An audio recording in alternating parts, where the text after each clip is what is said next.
There have been many times when it was like, okay, I'd be working on something, and it's like, I've got to stop here and just go to Mass and pray about this when I began to understand this. Because it's like, okay, our own efforts are not good enough. They're not perfect. But by uniting what we have as imperfect with what is perfect, it becomes perfected. Now, what begins as our gift to Christ then becomes Christ's gift to us. After the offering of the faithful is transformed into something far superior, the body and blood of Christ, Christ then gives the transformed gift back to the faithful as a gift of himself to further transform and sanctify you. This empowers the faithful to be all the more effective in living as a Christian and sanctifying the world. This may be one way to explain why Catholics believe that our works have a role in our salvation.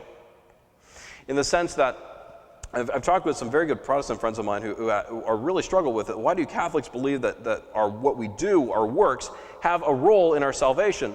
And the argument oftentimes is that what we do with our works is imperfect. It can't really sanctify. But it can if it's united with the Mass, because then it's perfected. And then it can take on a real, true meaning.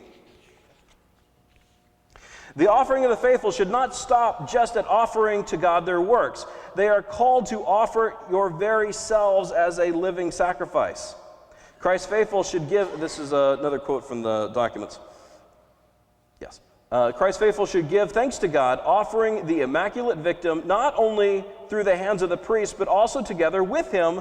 They should learn to offer themselves. At the Mass, the Council is calling you to offer yourself as a living sacrifice, united with the Mass.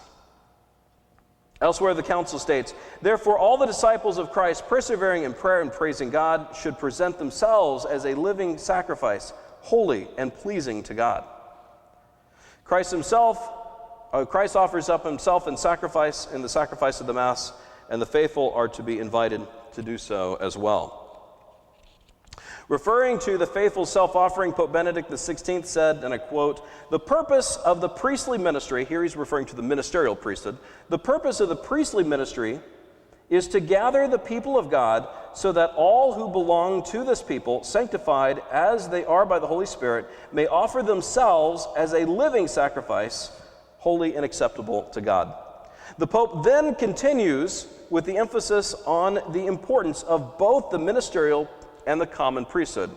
He says that according to Vatican II, it is because of the ministerial priesthood that the spiritual sacrifices of the faithful can achieve their goal. Your spiritual sacrifices can achieve their goal because of Father Stan. It is very important to understand that the role of the common priesthood is completely dependent upon the ministerial priesthood in order for it to work. The ministerial priesthood is essential for the sacrifices of the laity to be sanctified. At this point, I should point out that an element of the common priesthood in the that this element of the common priesthood in the Mass is not new. The Catechism of the Council of Trent points out the common priesthood. It actually calls it the internal priesthood of the baptized. It referred to the ministerial priesthood, such as what Father Stan has, as an external priesthood. Also in the Tridentine Mass, you'll find elements of this actually within the liturgy, although it may be a little more difficult to find. In the Tridentine Mass, in the Latin, you find, we offer unto thee, O Lord, the chalice of salvation. May our sacrifice also so be offered. Accept this offering which we are making to thee, and pray, brethren, that the sacrifice of mine and yours may be acceptable to God the Father Almighty. The Mass reforms of Vatican II were not too much or too little. The Mass was not changed merely to make it more appealing, although this may have been part of it. The changes were designed to actively engage the common priesthood of the faithful in a clear way. That last part is a quote from Archbishop Chaput. Let me read that again. The changes were designed to actively engage the common priesthood of the faithful in a clear way. A quick summary of the common priesthood can be found in our common saying. Have you ever heard this before? Have you ever had something happen to you? You stump your toe or something, and someone just says, "Offer it up." Anyone ever heard that phrase? Offer it up. Okay, that is humorously speaking. There's a lot of theology in that statement. We'll offer it up as Catholics, as baptized Catholics, as part of the royal priesthood. When we say offer it up, we're really supposed to, that means go to Mass and offer it up. Unite your pain, unite your intention with the intention of the Mass. Now what the reason why I like this concept, I think, so much is because it brings a purpose to everyday living in a way that you can't have in any other way. I'm reminded of times, for example, that I've been woken up at 3 a.m. and I have a screaming child, and you go in and he's thrown up all over himself. It's not very fun to clean up. And I have actually consciously at times said, I'm going to offer this up tomorrow at Mass. And you know what? It becomes easier. Nothing is more difficult to bear than suffering with no meaning. If you can put meaning to it, powerful meaning to it, then you're giving God substance to work with.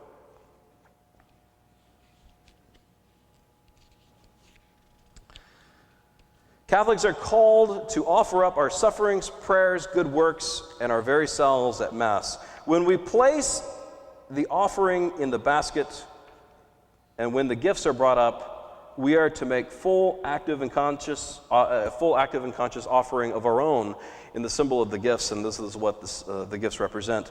The full power of the Mass is not largely known among the faithful.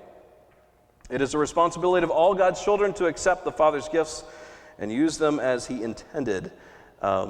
We are thus called to explore even deeper mysteries of the Mass. Here's my point.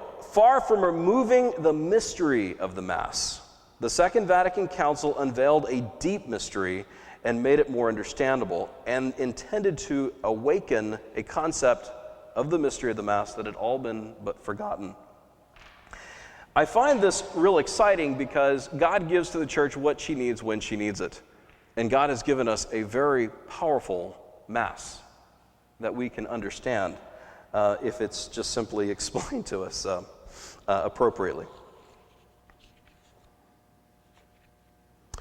In a little bit, what we're going to do is I'm going to open up for, I think I went over on my time, for about 5 minutes or so on some questions and answers. And then what we're going to do is we're going to pause, we're going to organize ourselves for Mass. And what we're going to do is I have some cards and some little pencils. We're going to hand them around. And I'd like for you guys to, while we're getting ready for Mass, to write down everything you can think of that you've been going through for the week. Sufferings, your prayers, your intents, things that you want to offer up. And when we pass the basket, instead of putting money in, although you're welcome to write checks to Jonathan Chambly, that's fine. But when the basket comes around to you, please place your offering in the basket, and we'll bring that up. This will help, make the connection here. That when we're at Mass, this is the real offering that we're making.